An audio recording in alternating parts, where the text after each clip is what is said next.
कसं आहे, लक्ष्मण हाके यांची गत म्हणजे उतळ पाण्याला खळखळाट फार अशातल्यासारखी झालेली आहे.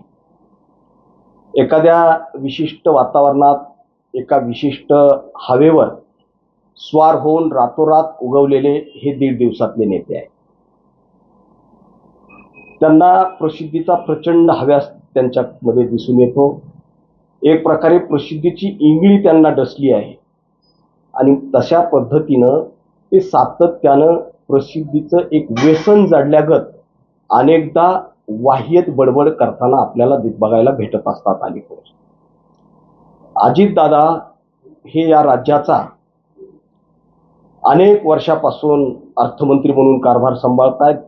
10 वेळेस अजितदादांनी या राज्याचा अर्थसंकल्प जाहीर केलेला आहे आणि या अर्थसंकल्पामध्ये सर्वच जात घटकांना न्याय देण्याचं काम आणि या राज्याचा सर्वांगीण समतोल विकास साधण्याचं काम अजितदादांच्या माध्यमातून झालेलं आहे.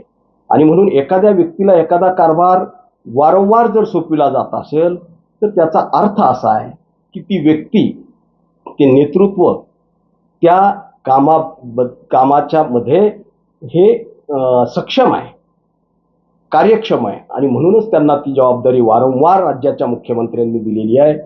आणि नुकताच देशाचा जो केंद्रीय वित्त आयोगाची बैठक मुंबईला झाली, त्या वित्त आयोगाच्या अध्यक्षांनी सुद्धा दादांच्या अर्थ मंत्रालयातल्या कामकाजाबद्दल त्यांचं तोंड भरून कौतुक केलेलं आहे. आणि म्हणून लक्ष्मण हाकेंचं ही बडबड ही अर्थहीन आहे. लक्ष्मण हाकेंनी अजितदादांना न मान्य हा त्यांचा व्यक्तिगत प्रश्न आहे आणि अजितदादांना त्यांनी न मानण्यानं त्यांच्यामध्ये तसूचाही काही दादांच्या राजकारणावर फरक पडणार नाही.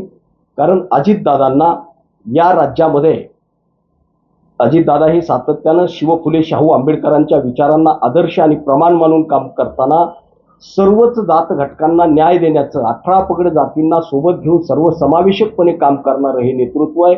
आणि म्हणून नुकत्याच झालेल्या विधानसभेच्या निवडणुकीमध्ये हे शिक्कामोर्तब झालेलं आहे की दादांना सर्वच घटकांचा त्या ठिकाणी पाठिंबा राहिलेला आहे. म्हणून लक्ष्मण हाकेंनी दादांना न मानण्यानं दादांच्या राजकारणावर काडीचाही परिणाम पडणार नाही. दादांच्या पाठीशी या राज्यातल्या सर्वच ओबीसी, मराठा, मागासवर्गीय, आदिवासी, अल्पसंख्याक हे सर्व घटक दादांच्या पाठीशी राज्यामध्ये खंबीरपणानं, सक्षमपणानं उभे आहेत.